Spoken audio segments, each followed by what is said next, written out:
Hello मेरे प्यारे बच्चों, स्वागत है आप सभी का आपके अपने प्यारे से यूट्यूब चैनल इंस्पायर स्टडी पर। सो माय डियर स्टूडेंट, कैसे हो? उम्मीद आप बहुत ही अच्छे होंगे। तो चलिए आज हम इस वीडियो की शुरुआत करते हैं इसी उम्मीद के साथ कि आपको ये वीडियो बहुत ही पसंद आएगी और एग्ज़ाम के पॉइंट ऑफ व्यू से ये वीडियो जो है आपके लिए बहुत हेल्पफुल होगी। सो आई होप आपको सब कुछ क्लियर होगा। तो चलिए इसी उम्मीद के साथ हम वीडियो की शुरुआत करते हैं और देखते हैं इस वीडियो का पहला सवाल क्लास 12th के लिए है जो केमिस्ट्री है। तो उसके मैंने ऑब्जेक्टिव और कुछ क्वेश्चन इस वीडियो में कवर किए हैं ताकि इस वीडियो में मैंने बहुत कुछ कवर करने की कोशिश की है।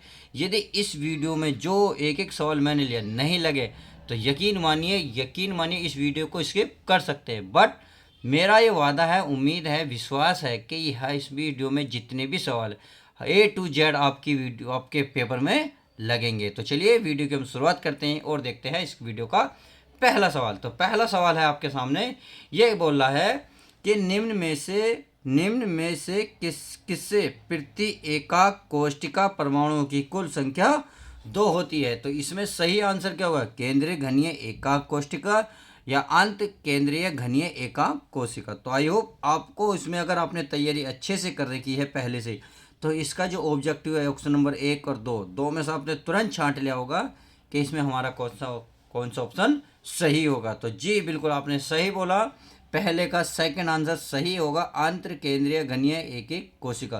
तो ये आंसर जो है इस क्वेश्चन का बिल्कुल सही होगा। अब क्वेश्चन नंबर नेक्स्ट, ये बोल रहा है निम्न में से विलयन का कौन सा भौतिक गुण अणुओं की संख्या पर निर्भर नहीं करता। तो चलिए इसके ऑप्शन पढ़ लेते हैं, फिर इसका आंसर देखेंगे। ये वाष्प दाब अवनमन, सेकंड है प्रस्तनाव, तीसरा है परासरण दाब। यानी कि वाष्प दाब, प्रस्तनाव, परासरण दाब।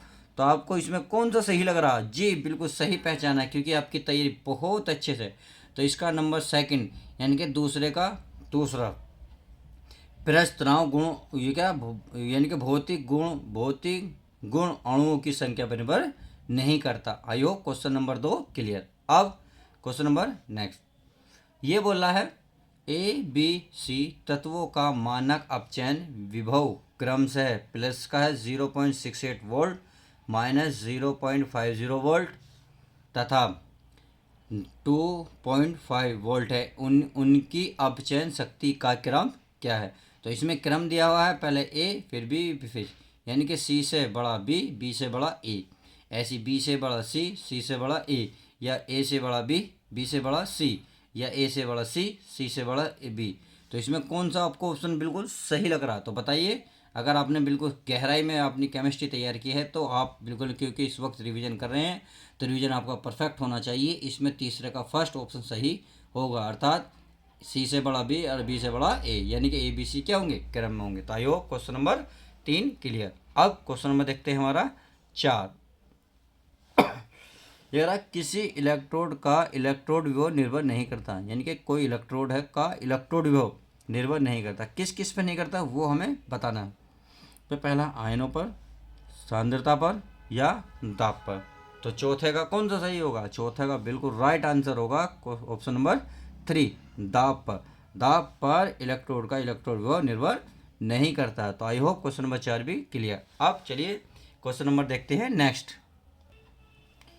क्वेश्चन नंबर 5 है इसका, प्रथम कोटि की अभिक्रिया में अर्धभाग के पूर्ण होने में लगा समय कितना को उसकी प्रारंभिक सांद्रता पर निर्भर करता है, उसकी प्रारंभिक सांद्रता पर निर्भर नहीं करता। यानी कि सांद्रता पर निर्भर करता है या नहीं करता? बताइए कि प्रथम कोटि की जो अभिक्रिया में जो अर्धभाग के पूर्ण होने में कितना समय उसकी सांद्रता पर निर्भर करता है या उसकी सांद्रता पर निर्भर नहीं करता। तो आपका ऑप्शन कौन सा सही होगा? जी पांचवे का जो आपका कौन सा सही होगा? सेकंड इसका सही हो जाएगा, उसकी प्रारंभिक सांद्रता पर निर्भर नहीं करता है। तो इसका ऑप्शन बिल्कुल सेकंड सही होगा। अब नेक्स्ट क्वेश्चन देख लेते हैं। नेक्स्ट क्वेश्चन है हमारा, आर्सेनियस सल्फाइड के कोलाइडी विलयन के स्कंद में सबसे प्रभावी विलयन है। तो कौन सा? NaCl, Na2PO4, Na3PO4 या BaCl2। तो कौन सा ऑप्शन सही होगा? इसमें छठे का बिल्कुल सही होगा आपका ऑप्शन नंबर 3 BaCl2। ये बिल्कुल राइट आंसर हो जाएगा। अब क्वेश्चन नंबर देखते हैं 7वां। यार निम्न तत्वों में लेंथेनाइट तत्व है RaC AC या Zr। तो कौन सा सही होगा इसमें? इसमें होगा ऑप्शन नंबर सेकंड CE, इसका बिल्कुल राइट आंसर हो जाएगा। अब अगला है क्वेश्चन नंबर 8।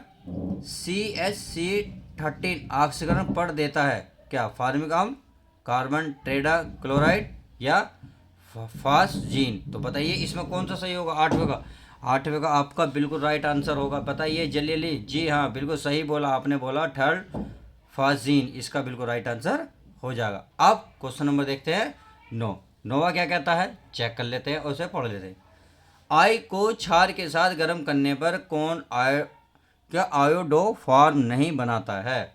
तो कौन सा? एसीटोन, मेथेनॉल या एथेनॉल। तो आपका राइट आंसर कौन सा होगा? 9वें का थर्ड बिल्कुल राइट आंसर हो जाएगा। तो आई होप क्वेश्चन नंबर 9 तक क्लियर हो गए। तो चलिए अब देखते हैं नेक्स्ट क्वेश्चन हमारा क्या कहता है। अब क्वेश्चन नंबर देखते हैं नेक्स्ट।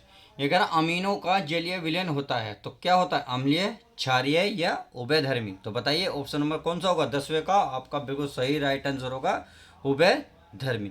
अब क्वेश्चन नंबर 11। विटामिन डी का रासायनिक नाम। जी हाँ, क्वेश्चन बहुत ईजी है, हर बार पूछा जाता है। तो बताइए थायमिन, कैल्सीफेरोल या राइबोफ्लोविनोला। तो बताइए आपका राइट आंसर कौन सा हो जाएगा? जी 11वें का बिल्कुल राइट आंसर होगा सेकंड, कैल्सीफेरोल। तो ये आपका क्या होगा? राइट आंसर 11वें का सही हो जाएगा। अर्थात विटामिन डी का जो रासायनिक नाम होता है क्या होता है? कैल्सीफेरोल होता है। अब ऑप्शन नंबर कौन सा, मतलब कौन सा क्वेश्चन? 12वां। DNA में कौन सा क्षारक नहीं है? थायमीन, यूरेसिल या साइटोसिन। तो बताइए इसमें कौन सा सही ऑप्शन होगा? क्योंकि 11 नहीं है, तो ध्यान रखना नहीं है, तो इसमें राइट आंसर होगा साइटोसिन, बिल्कुल राइट आंसर। अब क्वेश्चन नंबर 13। तो 13वां, निम्न में से कौन सा पालियमाइड है? तो बताइए बेकेलाइट, टेरिलिन या नाइलॉन 66।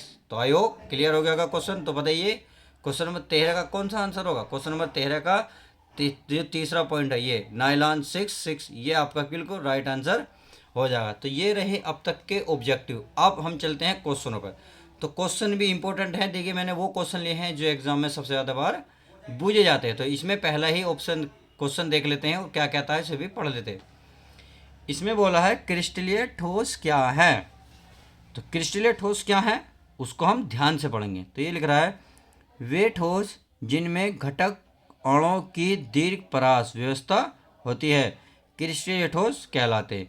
जैसे मतलब उदाहरण है चांदी, तांबा, क्लोराइड आदि। तो बात समझ में आई? यानी कि वे ठोस जिनमें घटक कणों की दीर्घ परास व्यवस्था होती है। तो क्वेश्चन 13-14 समझ में आ गया होगा। अब क्वेश्चन नंबर देखते हैं नेक्स्ट हमारा क्या कहता है। क्वेश्चन नंबर है आपका 15। फेराडा का विद्युत अपघटन का द्वितीय नियम लिखिए।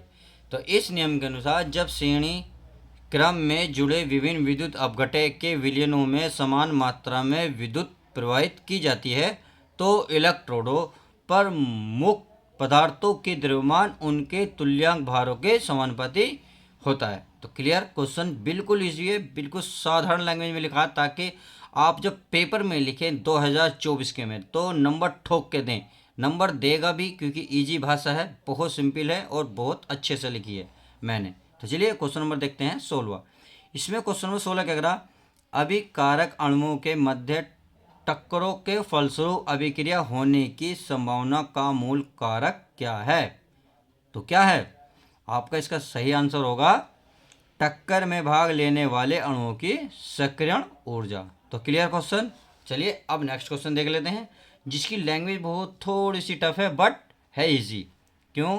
क्योंकि इसमें ज़्यादा कुछ भी क्वेश्चन में नहीं है। तो चलिए अब इस पर पढ़ लेते हैं। स्वर्ण संख्या या स्वर्णांक की परिभाषा दीजिए। तो इसमें है रक्षी कोलाइड की शक्ति को स्वर्ण संख्या से व्यक्त किया जाता है। स्वर्ण संख्या की परिभाषा निम्न प्रकार से दी जा सकती है। तो चलिए इसकी परिभाषा पढ़ लेते हैं। अगर किसी द्रव स्नेही कोलाइड की स्वर्ण संख्या उसकी मिलीग्राम में वह भार है जो गोल्ड सॉल्ट के 10 मिली को डालने पर सॉल्ट के लाल रंग से नीले रंग में परिवर्तित होने को रोकने के लिए प्राप्त होती है। ही स्वर्ण संख्या रक्षी सॉल्ट की शक्ति व्यक्त करने का प्रतीक है। स्वर्ण संख्या जितनी अधिक होगी सॉल्ट की स्कंद शक्ति उतनी ही कम होगी। तो इसकी थोड़ी सी लैंग्वेज टफ है बट है इजी। आप इसे दोबारा पढ़ेंगे तो बहुत आसान समझ में आ जाएगी। अब चलिए नेक्स्ट क्वेश्चन देख लेते हैं। तो अब क्वेश्चन नंबर है नेक्स्ट, ये कहना नैनो पदार्थ किसे कहते हैं। तो यह है ऐसे पदार्थ जिनका आकार 1 से 100 नैनो के अंतर्गत होता है, यानी कि वे पदार्थ जिनका जो आकार है ना 1 से 100 नैनो के बीच में हो नैनो पदार्थ कहलाते हैं। तो क्वेश्चन क्लियर। अब देखते हैं क्वेश्चन नंबर नेक्स्ट 19वां। ये कह रहा है कॉपर के 2 प्रमुख अयस्कों के नाम तथा सूत्र लिखिए, यानी कि कॉपर के 2 प्रमुख अयस्क बताने। तो पहले कॉपर का प्रमुख अयस्क है क्यूप्राइट, इसका जो सूत्र है Cu2O, वह कॉपर पायराइड। तो यह है CuFeS2 है। समझ में आया, बहुत ईजी है। चलिए अब नेक्स्ट क्वेश्चन, ये कह रहा लिगेंड क्या है, 2 उदाहरण दीजिए। तो वह आणविक या आयनिक स्पीशीज जो संकर यौगिक में केंद्रीय धातु परमाणु या आयन से स्थायी रूप से जोड़ी जाती है, लिगेंड कहलाता। तो आई होप आज की वीडियो में बस इतना ही। मोस्ट इंपॉर्टेंट मैंने आपको करा दिए। वीडियो कैसी लगी लाइक करके जरूर बताएं। मिलते हैं किसी और वीडियो के साथ, जब तक के लिए दोस्तों bye, take care, love you guys.